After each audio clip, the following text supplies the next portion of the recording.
അച്ഛനെക്കുറിച്ച് ഓർക്കുമ്പോൾ എൻ്റെ മനസ്സിലേക്ക് കടന്നു വരുന്നത് ഏറെ സൗമ്യനും ശാന്തനുമായ ഒരു മനുഷ്യൻ.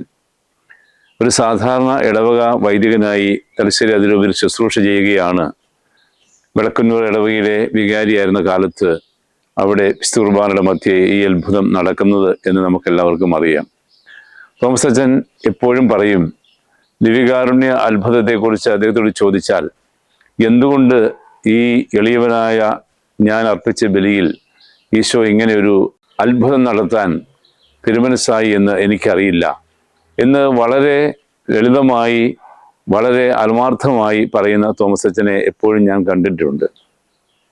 അതുപോലെ തന്നെ അച്ഛൻ പലപ്പോഴും പറയുമായിരുന്നു, ഇത് ലോകത്തിന് മുഴുവനും ദൈവം നൽകിയൊരു അടയാളമാണ്. കാരണം വിശുദ്ധ കുർബാനയെ കൂടുതൽ അറിയാനും സ്നേഹിക്കാനും ദിവ്യകാരുണ്യത്തോട് കൂടുതൽ ഭക്തിയുള്ളവരായി മാറാനും ഇതുപോലുള്ള അത്ഭുതങ്ങളും അടയാളങ്ങളും ഉപകരിക്കുമെന്ന് അദ്ദേഹം ഉറച്ച് വിശ്വസിച്ചിരുന്നു. കാരണം ഈ അത്ഭുതം നടക്കുന്ന സമയത്ത് വിശുദ്ധ കുർബാനയെ അവഹേളിച്ചുകൊണ്ടുള്ള ഒത്തിരിയധികം സംസാരങ്ങൾ പല ആളുകളുടെ ഭാഗത്തുനിന്ന് ഉണ്ടാവുകയും അതുപോലെ തന്നെ തെറ്റിദ്ധാരണകൾ പരത്തുകയും ചെയ്തിരുന്ന സമയത്താണ് ഇങ്ങനൊരു അത്ഭുതം അവിടെ നടന്നത് എന്ന് അച്ഛൻ പറയുമായിരുന്നു.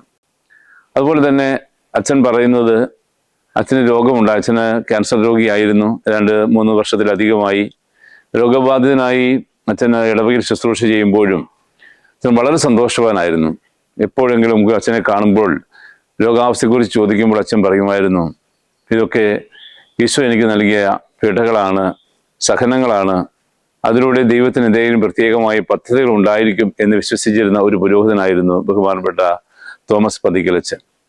അതുകൊണ്ട് തന്നെ അച്ഛനെ സംബന്ധിച്ചിടത്തോളം രോഗാവസ്ഥയിലും അതിനെ സന്തോഷത്തോടുകൂടി സ്വീകരിക്കുവാൻ അച്ഛൻ ഏറെ സന്തോഷത്തോടു കൂടിയാണ് ആ രോഗാവസ്ഥയെ സ്വീകരിച്ചത് എന്നാണ് ഞങ്ങൾക്ക് എല്ലാവർക്കും മനസ്സിലാക്കാൻ കഴിഞ്ഞിട്ടുള്ളത്.